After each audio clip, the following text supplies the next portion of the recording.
62살, 저는 인생에서 처음으로 죽고 싶다는 생각을 했습니다.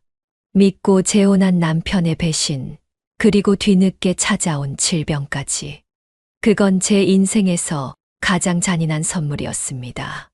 외로워서 선택했던 결혼이 결국 제 삶을 무너뜨린 거였죠. 제가 이런 선택을 한 걸 지금도 매일 후회합니다.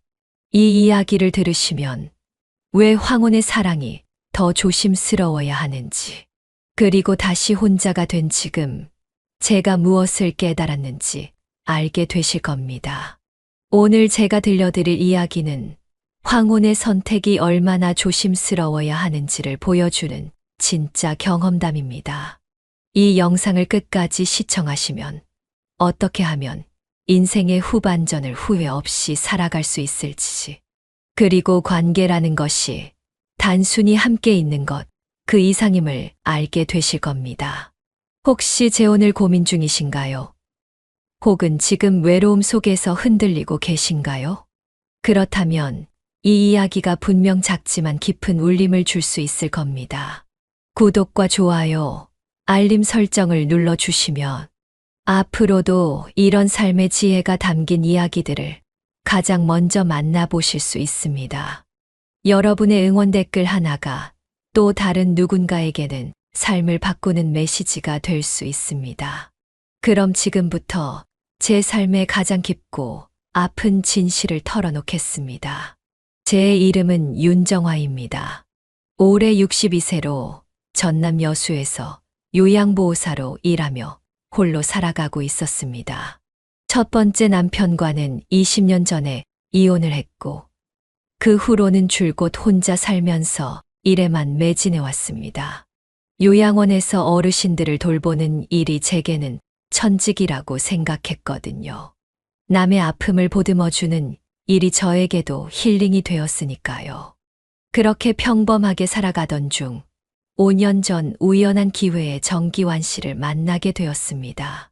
당시 57세였던 그는 전직 경찰관으로 30년간 근무하다 명예퇴직한 후 작은 보안업체를 운영하고 있었습니다. 키 175cm의 단단한 체격, 무뚝뚝하지만 속 깊은 사람이었죠. 첫인상부터 든든함이 느껴지는 남자였습니다. 우리가 처음 만난 곳은 여수 돌산대교 근처의 작은 카페였습니다.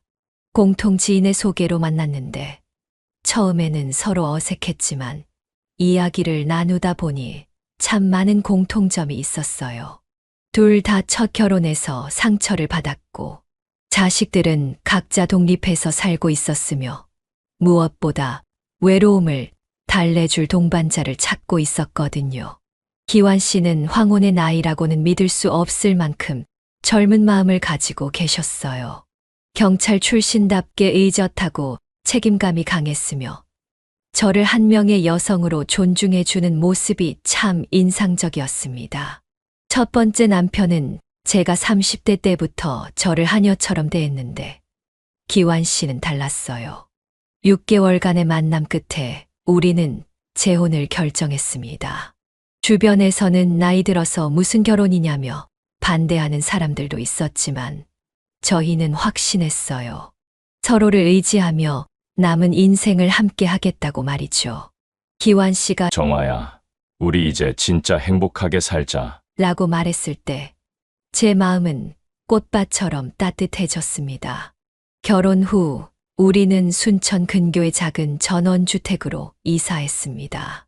앞마당에는 고추며 상추를 기르고 뒷뜰에는 감나무와 매실나무가 있는 소박하지만 아늑한 보금자리였어요. 저는 여수에서 순천까지 출퇴근하느라 조금 힘들었지만 기환 씨와 함께하는 일상이 너무 행복했습니다. 아침이면 기환 씨가 직접 끓여주는 된장찌개와 갓 지은 밥으로 하루를 시작했고 저녁에 집에 돌아오면 항상 현관문 앞에서 기다리고 계셨어요. 오늘 하루 어땠어? 라며 제 어깨를 주무르며 안부를 묻는 그의 모습에서 저는 진정한 부부애를 느꼈습니다. 이런 평범한 일상이 제게는 기적 같은 선물이었거든요. 기완 씨와 저는 매주 토요일이면 빠뜨리지 않고 순천 문화의 거리로 데이트를 나갔습니다.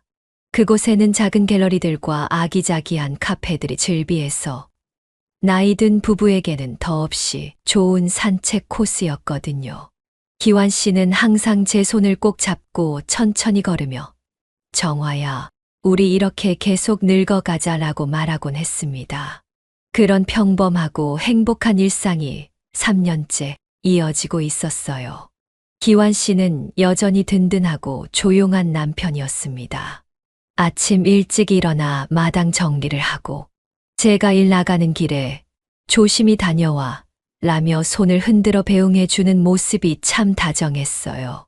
주변 사람들도 저희 부부를 보면서 나이 들어서도 저렇게 금슬이 좋을 수 있구나 하며 부러워했을 정도였습니다.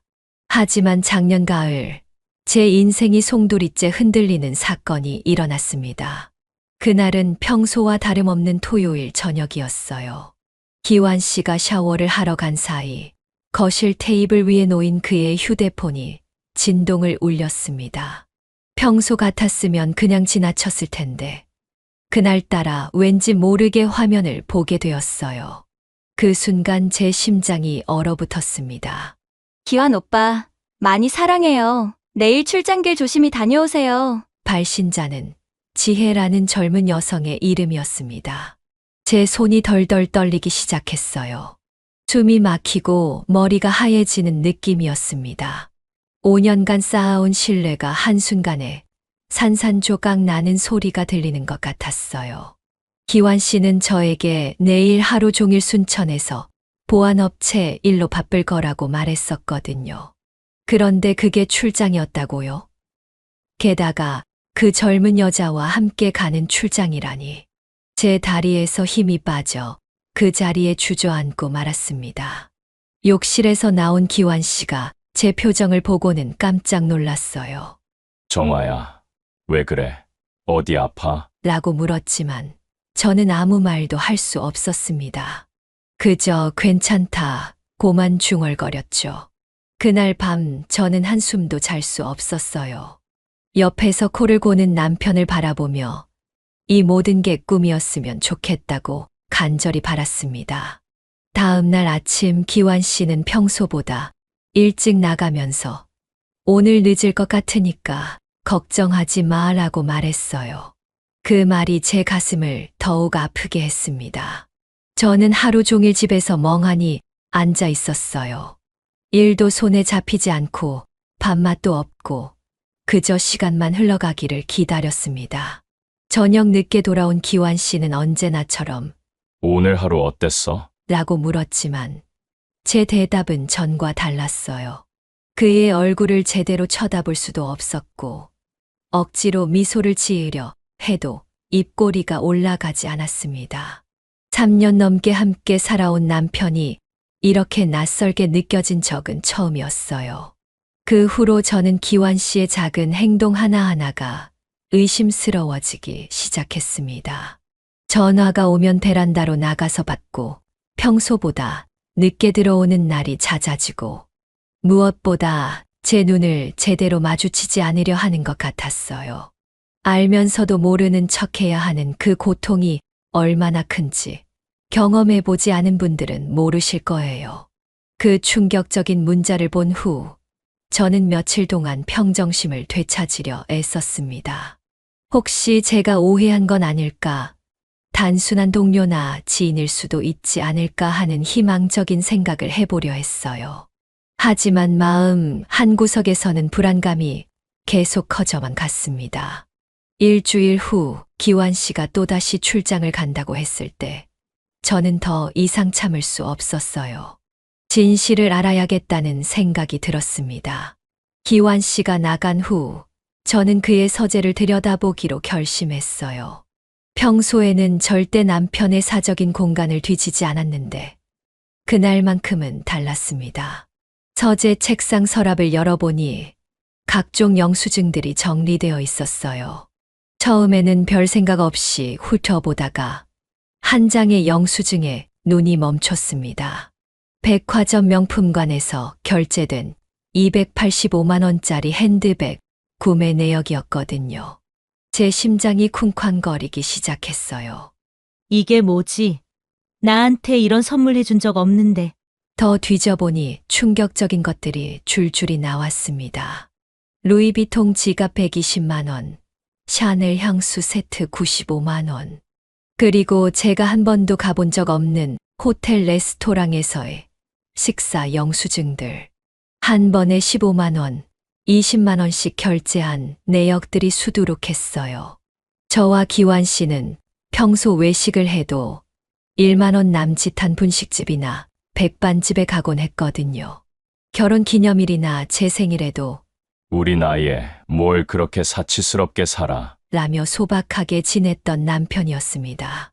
그런데 다른 여자에게는 이렇게 아낌없이 돈을 쓰고 있었던 거예요. 영수증들을 보면서 저는 손이 덜덜 떨렸어요.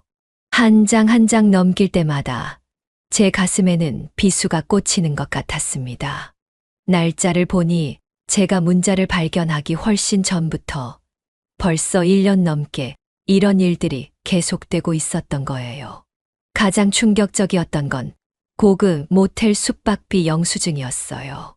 춘천에서 차로 30분 거리에 있는 곡성의 펜션 결제 내역이 한 달에 2번씩 찍혀 있었습니다. 그때서야 기완 씨가 보안업체 일로 늦는다, 동료들과 회식한다며 늦게 들어왔던 날들이 떠올랐어요. 내가 정말 바보였구나.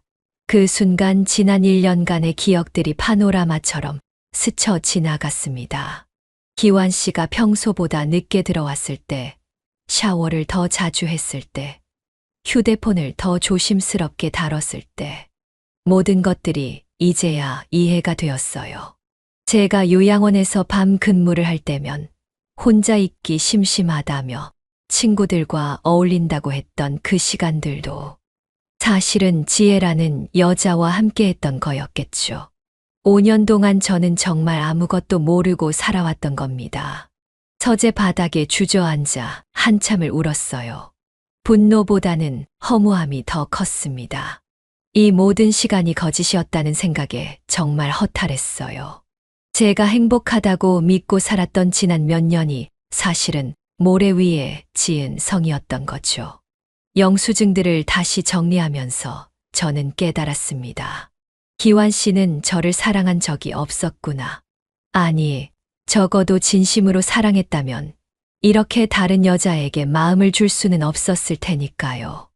62세의 저와 재혼한 것도 어쩌면 그냥 외로움을 달래기 위한 편의적인 선택이었을지도 모른다는 생각이 들었어요. 그렇게 증거들을 마주한 순간 저는 더 이상 이 관계를 지속할 수 없다는 확신이 들었습니다. 영수증들로 확인한 충격적인 진실을 마주한 후 저는 더 이상 참을 수 없었습니다. 지혜라는 여자를 직접 만나보기로 결심했어요. 기완 씨의 휴대폰에서 몰래 그녀의 번호를 알아냈고 떨리는 마음으로 전화를 걸었습니다.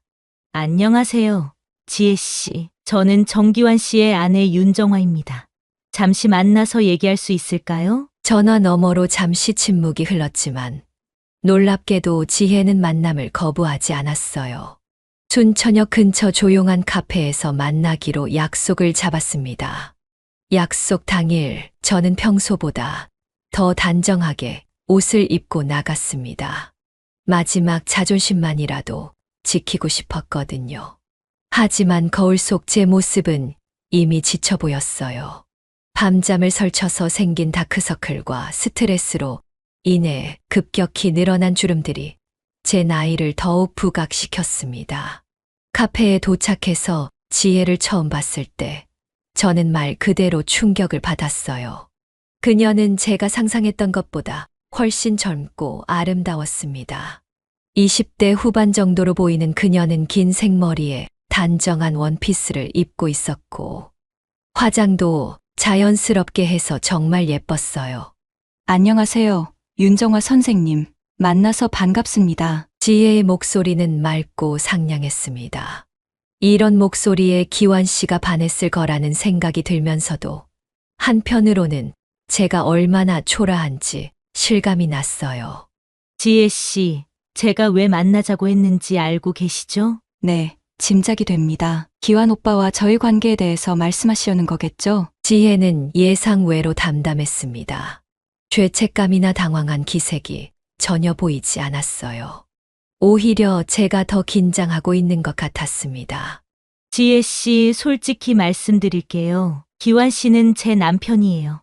5년 전에 재혼했고, 저희는 지금까지 행복하게 살아왔어요. 그런데 당신이 나타나서 우리 가정을 흔들고 있는 것 같아서 이렇게 만나게 됐습니다. 지혜는 잠시 고개를 숙였다가 다시 저를 바라봤어요. 그리고 제가 전혀 예상하지 못한 말을 꺼냈습니다. 선생님, 죄송하지만 저는 기완 오빠를 진심으로 사랑해요. 그리고 제 생각에는 사랑엔 나이보다 마음이 더 중요하다고 생각해요. 그 말을 들은 순간 저는 정말 어이가 없었어요. 다른 사람의 남편을 빼앗아 놓고 사랑을 논하다니요. 하지만 지혜의 눈빛에서는 진심이 느껴졌습니다. 기완 오빠는 저에게 자주 말씀하세요. 선생님과는 동반자 관계일 뿐이라고. 진정한 사랑은 저와 하고 있다고 하시거든요. 그리고 조만간 이혼하시고 저와 결혼하고 싶다고 하셨어요. 제 심장이 멈추는 것 같았어요. 기완 씨가 저를 그렇게 생각하고 있었다니. 동반자 관계라니. 5년간 제가 느꼈던 사랑과 행복은 모두 일방적인 착각이었던 걸까요? 선생님, 정말 죄송합니다. 하지만 저는 기완 오빠 없이는 살 수 없어요. 그분도 저를 선택하셨고요. 나이 차이는 문제가 되지 않아요. 저희는 서로를 깊이 이해하고 있거든요. 지혜는 마지막까지 자신의 입장을 굽히지 않았습니다. 오히려 당당했어요. 저는 더 이상 할 말이 없었습니다. 설득할 수도 없고 화를 낼 수도 없었어요. 그저 무력감만 느꼈습니다. 카페를 나오는 길에 지혜가 마지막으로 한 말이 아직도 귓가에 맴돕니다. 선생님, 기완 오빠가 진정 행복해하는 건 저와 함께 있을 때예요. 그것만은 확실해요. 집으로 돌아가는 택시 안에서 저는 소리 없이 울었습니다. 제가 완전히 패배했다는 생각이 들었어요. 나이도 외모도 그리고 기완 씨의 사랑까지도 모두 잃었다는 절망감이 밀려왔습니다. 지혜와의 만남 이후 며칠이 지나면서 저는 몸에 이상한 변화가 생기기 시작했다는 걸 느꼈습니다. 처음에는 단순히 스트레스 때문이라고 생각했어요. 하지만 점점 심해지는 증상들을 무시할 수 없었습니다. 가장 먼저 느낀 건 손에 힘이 빠진다는 것이었어요. 요양원에서 어르신들을 돕다가 갑자기 손에서 힘이 쭉 빠져서 물컵을 떨어뜨린 적이 있었거든요. 처음에는 요즘 너무 힘들어서 그런가 보다 하고 넘겼는데 그런 일이 자꾸 반복되더라고요. 집에서도 마찬가지였어요. 설거지를 하다가 그릇을 놓친다거나 반찬을 만들 때 숟가락을 제대로 잡지 못해서 흘리는 일이 잦아졌습니다. 기완 씨가 요즘 왜 이렇게 덤벙거려? 라고 물을 때마다 저는 괜찮다고 대답했지만 속으로는 불안했어요. 더 심각한 건 걸음걸이였습니다. 평소 빠릿빠릿하게 걷던 제가 점점 느려지더니 나중에는 발이 땅에 붙어 있는 것처럼 무거워졌어요. 요양원에서 복도를 걸을 때도 다른 직원들보다 한참 뒤처지게 되었고 계단을 오르내릴 때는 난간을 꼭 잡아야 했습니다. 어느 날은 현관문 앞에서 넘어질 뻔한 일도 있었어요. 그때 기완 씨가 깜짝 놀라며 저를 부축해 주었는데 그의 얼굴에 진짜 걱정하는 기색이 보였어요. 아무리 다른 여자와 바람을 피우고 있다고 해도 5년 동안 함께 산 아내가 아프면 걱정이 되는 모양이었습니다. 정아야, 이상하다. 병원에 한번 가보자. 처음에는 거부했어요. 단순한 스트레스일 거라고, 며칠 쉬면 괜찮아질 거라고 했죠. 하지만 증상이 더 심해지면서 결국 병원 신경과를 찾게 되었습니다. 의사 선생님은 제 걸음걸이를 유심히 보시더니 여러 가지 검사를 받아보자고 하셨어요. MRI부터 시작해서 혈액 검사, 그리고 손떨림 정도를 측정하는 검사까지. 일주일에 걸쳐 각종 검사를 받았습니다. 검사 결과를 기다리는 동안이 가장 힘들었어요. 혹시 중풍인 건 아닐까, 아니면 더 심각한 병인 건 아닐까 하는 불안감에 밤잠을 설쳤습니다. 기완 씨도 저 못지않게 걱정하는 모습이었어요. 평소와 달리 제 곁에서 맴돌며 이것저것 챙겨주려 했죠. 마침내 검사 결과가 나왔습니다. 의사 선생님이 저와 기완 씨를 진료실로 부르시더니 심각한 표정으로 말씀하셨어요. 윤정화 환자분, 검사 결과 파킨슨병 초기 진단이 나왔습니다. 그 순간 제 머릿속이 하얘졌습니다. 파킨슨병이라고요? 제가 파킨슨병에 걸렸다고요? 귀에서 윙윙거리는 소리가 들리고 숨이 막히는 것 같았어요. 파킨슨병은 뇌의 도파민 분비 세포가 서서히 파괴되는 질환입니다. 완치는 어렵지만 초기에 발견된 만큼 약물 치료와 재활운동을 병행하면 진행 속도를 늦출 수 있어요. 의사 선생님의 설명이 계속 이어졌지만 저는 제대로 듣지 못했어요. 그저 파킨슨병이라는 단어만 머릿속에서 맴돌았습니다. 이제 62세인 제가 파킨슨병 환자가 되었다니. 기완 씨는 옆에서 제 손을 꼭 잡으며 우리가 함께 이겨내자고 말했지만 저는 복잡한 감정에 휩싸였어요. 고마우면서도 한편으로는 씁쓸했습니다. 지혜라는 젊은 여자와 바람을 피우던 남편이 이제 아픈 아내를 돌봐야 하는 상황이 된 거잖아요. 병원에서 나오는 길에 기완 씨가 말했어요. 정아야, 걱정하지 마. 내가 어떻게든 내 곁에서 돌봐줄게. 그 말을 들으면서 저는 참 아이러니하다는 생각이 들었습니다. 제가 건강할 때는 다른 여자에게 마음을 주던 사람이 제가 아프니까 돌봐주겠다고 하다니요. 이게 진심일까요? 아니면 단순한 의무감일까요? 파킨슨병 진단을 받은 후 기완 씨는 정말 달라진 모습을 보였습니다. 평소 보안업체 일로 바쁘다며 집을 비우던 그가 갑자기 모든 스케줄을 미루고 저를 돌보기 시작했거든요. 정아야, 내가 아픈 동안은 내가 모든 걸 책임질게. 그렇게 말하며 기완 씨는 정말 헌신적으로 저를 간병했습니다. 아침에 일어나면 파킨슨병에 좋다는 약을 챙겨주고 제가 넘어질까봐 화장실까지 따라와서 문 밖에서 기다려주곤 했어요. 요양원에 출근할 때도 직접 차로 데려다주고 퇴근 시간에는 어김없이 마중을 나왔습니다. 처음에는 고마웠어요. 제가 아픈 걸 알고 이렇게 돌봐주는 남편이 있다는 것만으로도 위로가 되었거든요. 하지만 시간이 지날수록 뭔가 이상하다는 생각이 들기 시작했습니다. 기완 씨의 관심이 너무 과도했어요. 제가 조금만 기침을 해도 벌떡 일어나서 물을 가져다 주고 제가 혼자 걸으려고 하면 무조건 팔을 잡으려 했습니다. 마치 제가 당장이라도 쓰러질 것처럼 행동하는 거예요. 그런데 가장 이상했던 건 그의 눈빛이었습니다. 예전에 저를 바라볼 때의 따뜻한 눈빛과는 달리 이제는 뭔가 의무적으로 돌보고 있다는 느낌이 들었어요. 사랑하는 아내를 돌보는 남편의 모습이 아니라 그냥 아픈 사람을 돌보는 간병인 같았습니다. 파킨슨병이 진행되면서 제 몸은 점점 더 느려졌습니다. 걸음걸이는 더욱 뻣뻣해졌고 손떨림도 심해졌어요. 가장 힘든 건 어지럼증이었습니다. 갑자기 현기증이 올라와서 중심을 잡지 못할 때가 많았거든요. 그럴 때마다 기완 씨는 재빨리 달려와서 저를 부축해 주었어요. 괜찮아. 내가 있으니까 걱정하지 마라고 말하면서요. 하지만 그의 표정에서는 진심 어린 걱정보다는 부담스러워하는 기색이 더 많이 보였습니다.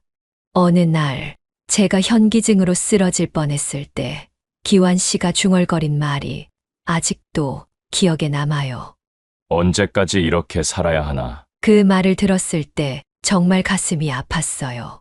저를 돌보는 게 그렇게 힘든 일인지 부담스러운 일인지 느껴졌거든요.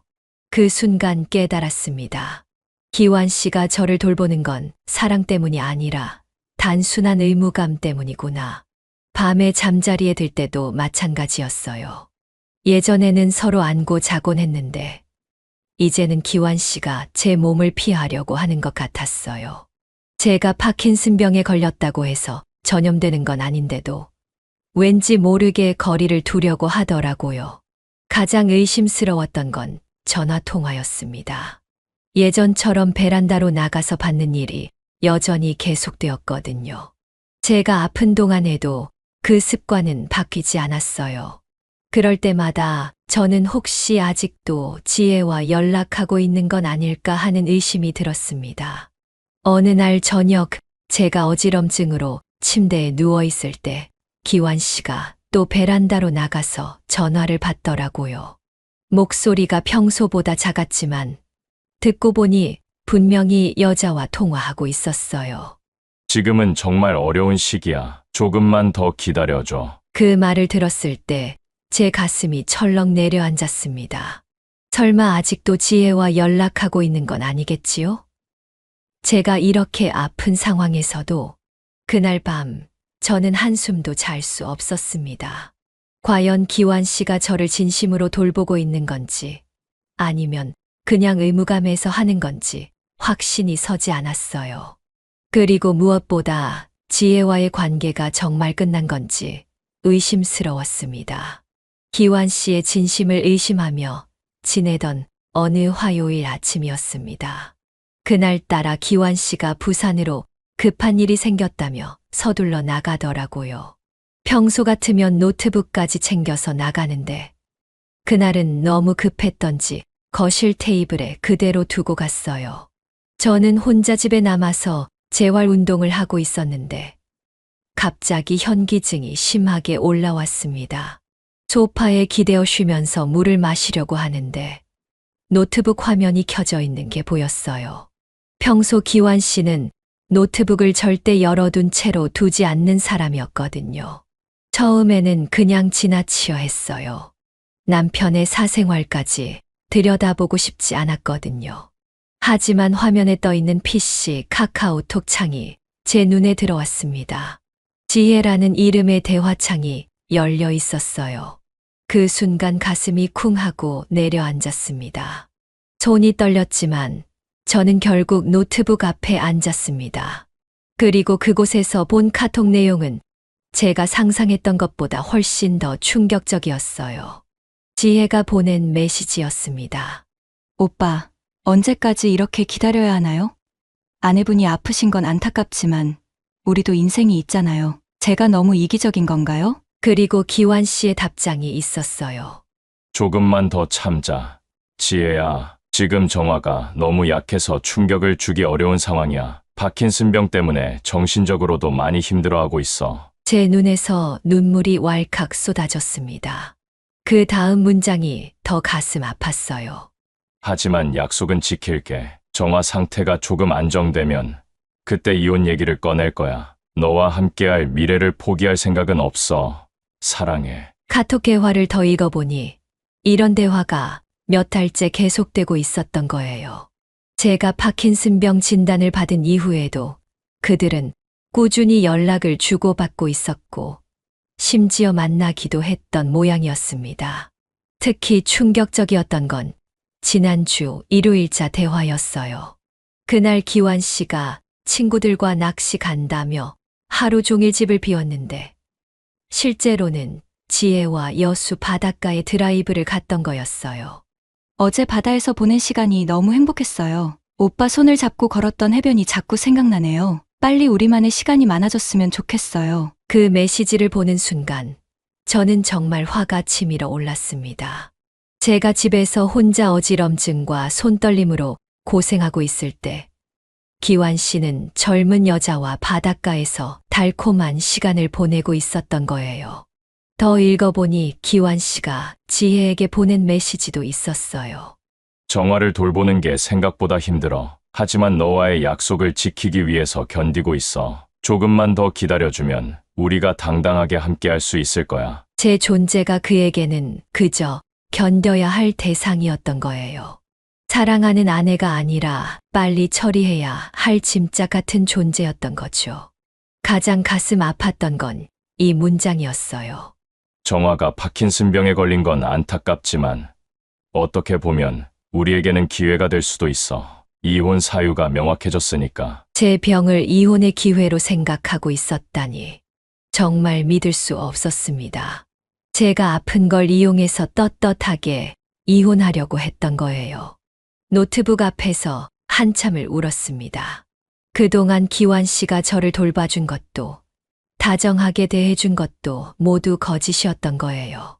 그저 빨리 이혼하기 위한 보여주기식 연기였던 거죠. 그 순간 저는 깨달았습니다. 더 이상 이 거짓된 관계를 지속할 수 없다는 걸요. 제가 아무리 아픈들 이런 배신 속에서 살 수는 없었습니다. 노트북을 원래대로 정리해 놓고 저는 중요한 결정을 내렸습니다. 이제 정말 끝내야 할 때가 온 거죠.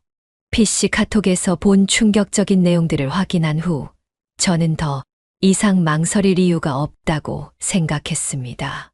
노트북을 원래대로 정리해 놓고 침실로 들어가 천천히 짐을 싸기 시작했어요. 파킨슨병으로 인해 손이 떨리고 동작이 느려서 시간이 오래 걸렸지만 마음만은 확고했습니다. 옷가지와 약품들, 그리고 몇 가지 소중한 물건들을 가방에 넣으면서 지난 5년의 세월이 주마등처럼 스쳐 지나갔어요. 기완 씨와 처음 만났을 때의 설렘, 재혼 후에 행복했던 순간들, 그리고 지금의 배신까지. 모든 것이 허상이었다는 생각에 마음이 아팠지만 동시에 홀가분함도 느껴졌습니다. 짐을 다 싸고 나서 저는 거실 테이블에 간단한 쪽지를 남겼습니다. 떨리는 손으로 펜을 잡고 천천히 글씨를 썼어요. 기완 씨, 이제 끝이에요. 더 이상 거짓된 관계 속에서 살고 싶지 않습니다. 지혜 씨와 행복하게 사세요. 그 짧은 문장을 쓰는데도 한참이 걸렸습니다. 파킨슨병 때문에 손떨림이 심해져서 글씨가 흐릿하게 적혔지만 제 마음만큼은 선명했어요. 더 이상 이 집에서, 이 거짓된 관계 속에서 살 수 없다는 확신이 있었거든요. 택시를 불러서 고흥에 계신 어머니 집으로 향했습니다. 고흥은 순천에서 차로 1시간 정도 거리에 있는 조용한 해안 마을이었어요. 어머니는 작은 한옥집에서 혼자 사시면서 텃밭을 가꾸며 지내고 계셨습니다. 택시 안에서 창밖 풍경을 바라보며 저는 복잡한 생각에 잠겼어요. 첫 번째 이혼 후에도 어머니께 큰 걱정을 끼쳤는데 이제 62세 나이에 또다시 이런 일로 찾아뵙게 되다니. 게다가 파킨슨병까지 앓고 있는 상황에서요. 하지만 어머니 외에는 갈 곳이 없었어요. 자식들은 각자 바쁜 삶을 살고 있어서 폐를 끼치고 싶지 않았고 친구들에게는 차마 이런 상황을 털어놓기가 어려웠거든요. 고흥에 도착해서 어머니 집 앞에 섰을 때 저는 잠시 망설였습니다. 어떻게 말씀드려야 할까요? 다시 이혼하게 되었다고, 게다가 파킨슨병에 걸렸다고 어떻게 설명드릴 수 있을까요? 하지만 현관문을 열고 들어서는 순간 어머니께서 마치 제가 올 줄 아셨다는 듯이 현관에서 저를 맞아주셨어요. 제 얼굴을 보시더니 아무 말씀도 하지 않으시고 저를 따뜻하게 안아주셨습니다. 엄마, 그 한마디와 함께 제 눈에서 눈물이 왈칵 쏟아졌어요. 어머니의 품 안에서 저는 어린아이가 된 것처럼 한참을 울었습니다. 지난 몇 달 동안 참았던 모든 감정들이 한꺼번에 터져 나왔어요. 어머니는 제가 진정될 때까지 아무 말씀도 하지 않으시고 그저 제 등을 토닥토닥 두드려 주셨어요. 그 따뜻한 손길에서 저는 진정한 위로를 느꼈습니다. 5년 동안 받지 못했던 진심 어린 사랑과 관심을 느꼈거든요. 정화야, 다 괜찮을 거야. 엄마가 있으니까 걱정하지 마라. 어머니의 그 말씀에 저는 더욱 울음을 터뜨렸어요. 62세가 되어서도 여전히 저를 딸로 받아주시는 어머니가 계시다는 것이 얼마나 고마운지 몰랐거든요. 그날 저녁 어머니께서 준비해 주신 따뜻한 미역국과 반찬들을 먹으면서 저는 그동안의 이야기를 차근차근 말씀드렸어요. 기완 씨의 불륜, 파킨슨병 진단, 그리고 오늘 발견한 카톡 내용까지 모든 것을 솔직하게 털어놓았습니다. 어머니는 끝까지 묵묵히 들어주시더니 마지막에 이렇게 말씀하셨어요. 정화야, 이번에는 엄마가 내 편이 되어줄게. 아픈 딸을 두고 바람 피우는 놈은 남편 자격이 없어. 잘 나왔다. 그 말씀을 들으면서 저는 비로소 제가 올바른 선택을 했다는 확신이 들었습니다. 비록 앞으로의 길이 쉽지는 않겠지만 적어도 거짓과 배신 속에서 살지는 않아도 된다는 안도감이 찾아왔어요.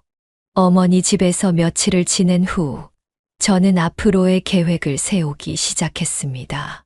우선 파킨슨병 치료를 제대로 받는 것이 가장 중요했어요. 고흥에는 큰 병원이 없어서 계속 순천까지 다녀야 했지만 어머니께서 괜찮다.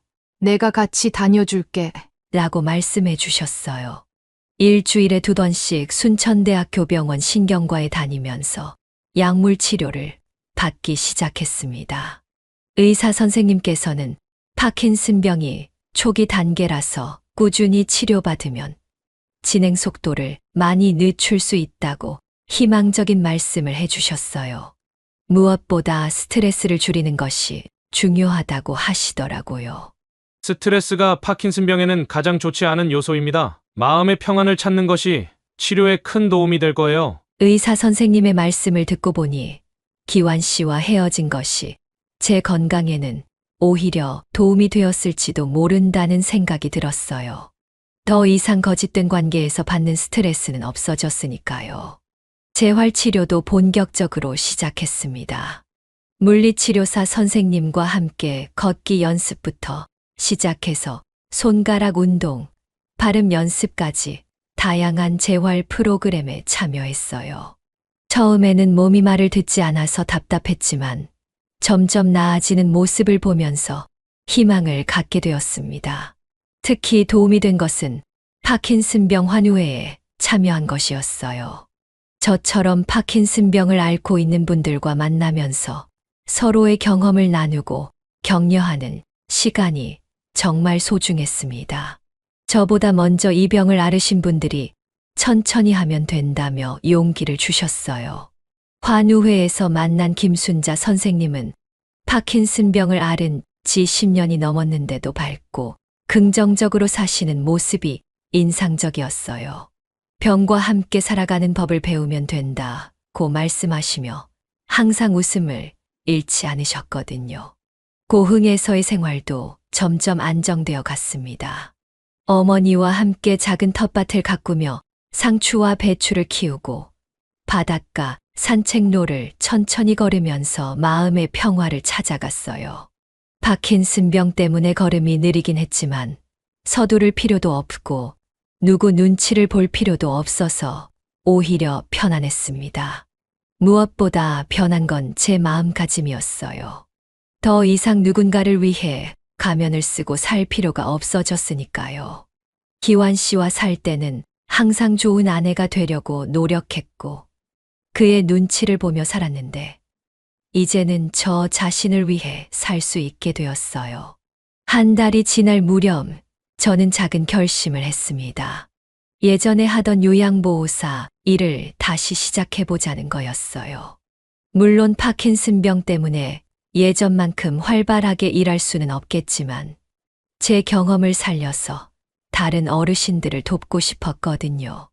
고흥군에 있는 작은 주간보호센터에서 파트타임으로 일할 기회를 얻었어요. 센터장님께서 제 상황을 이해해 주시면서 천천히 하셔도 된다고 배려해 주셨습니다. 일주일에 3일 하루 4시간씩 일하면서 어르신들과 함께 시간을 보내는 것이 저에게는 큰 기쁨이었어요.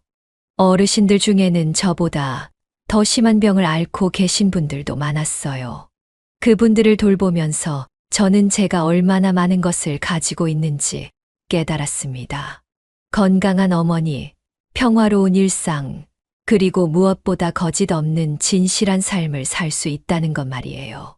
재활 치료를 받으며 일을 하고 어머니와 함께 소소한 일상을 보내는 시간들이 쌓여가면서 저는 점점 예전의 건강한 모습을 되찾아가고 있었습니다. 물론 파킨슨병이 완치되는 건 아니지만 병과 함께 살아가는 법을 배워가고 있었어요. 더디지만 확실하게 저는 제 삶을 되찾아가고 있었습니다. 62세에 시작하는 새로운 인생이었지만 이번에는 진실하고 당당하게 살아갈 수 있다는 확신이 있었어요. 고흥에서 평화롭게 지낸 지 2달 정도 되었을 때 기완 씨로부터 연락이 왔습니다. 처음에는 문자부터 시작되었어요. 정화야, 미안하다. 다시 만나서 이야기할 수 없을까? 하지만 저는 답하지 않았습니다. 그러다가 어느 날 저녁 기완 씨가 직접 보은까지 찾아왔어요. 어머니 집 대문 앞에서 무릎을 꿇고 앉아 있는 모습이 초라해 보였습니다. 어머니께서 나가서 보시더니 들어오지 말라고 단호하게 말씀하셨지만 저는 마지막으로 한 번은 만나봐야겠다고 생각했어요. 마당에서 기완 씨와 마주 앉았을 때 그의 모습은 많이 초췌해져 있었습니다.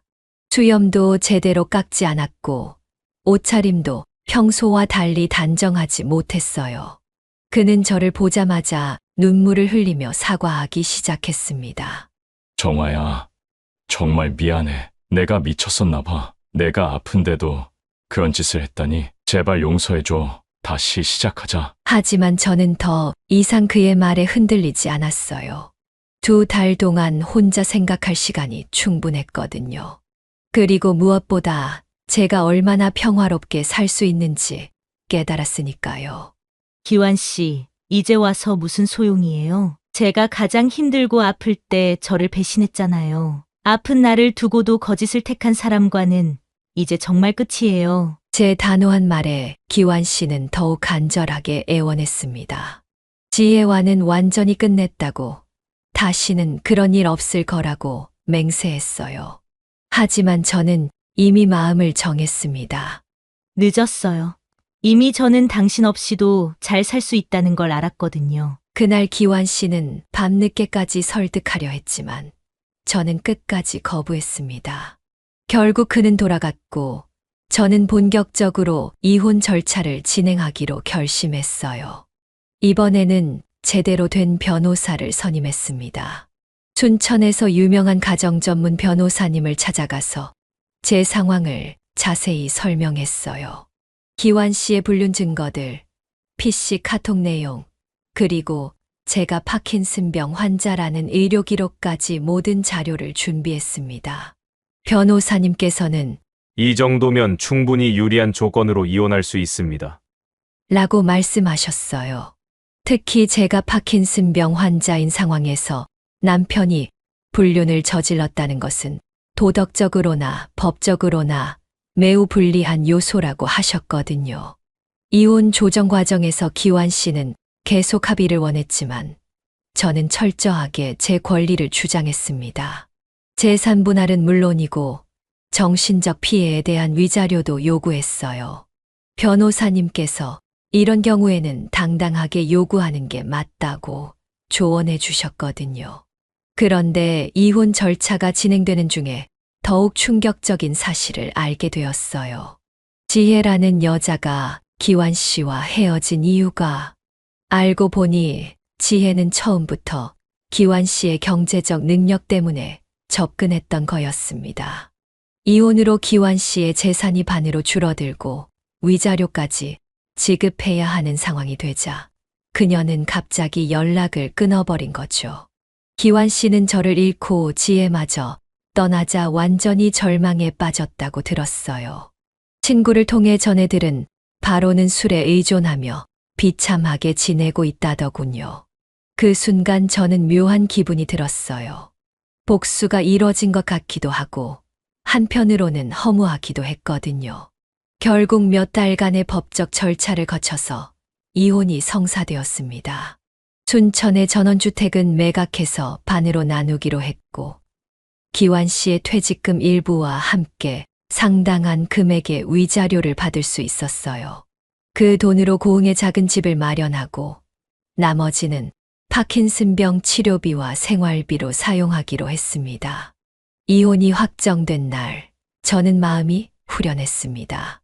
더 이상 거짓된 관계에 매달릴 필요가 없어졌으니까요. 62세의 두 번째 이혼이라는 게 쉬운 일은 아니었지만, 진실한 삶을 되찾았다는 것이 더 소중했어요. 지금 저는 고흥에서 어머니와 함께 평온하게 살고 있습니다. 파킨슨병은 여전히 진행 중이지만 꾸준한 치료와 재활로 상태가 많이 좋아졌어요. 주간보호센터에서의 일도 계속하고 있고 환우회 활동도 열심히 참여하고 있습니다. 가끔 기완 씨가 어떻게 사는지 궁금하긴 하지만 더 이상 제 인생에서 중요한 사람은 아니에요. 저는 이제 저만의 길을 걸어가고 있거든요. 여러분, 오늘 제 이야기를 끝까지 들어주셔서 정말 감사합니다. 혹시 저와 비슷한 상황에 계신 분들이 있다면 용기를 내셔서 진실한 삶을 선택하시길 바라요. 나이는 숫자에 불과하고 언제든 새로운 시작을 할 수 있다는 걸 저의 경험으로 말씀드리고 싶어요. 제 이야기가 도움이 되셨다면 구독 버튼을 눌러주시고 좋아요와 알림 설정도 부탁드려요. 그리고 댓글로 여러분의 생각도 나눠주시면 정말 감사하겠습니다. 다음에도 더 좋은 이야기로 찾아뵐게요. 지금까지 인생의 후반부를 이야기하다 지혜사연이었습니다. 끝까지 들어주셔서 진심으로 감사합니다.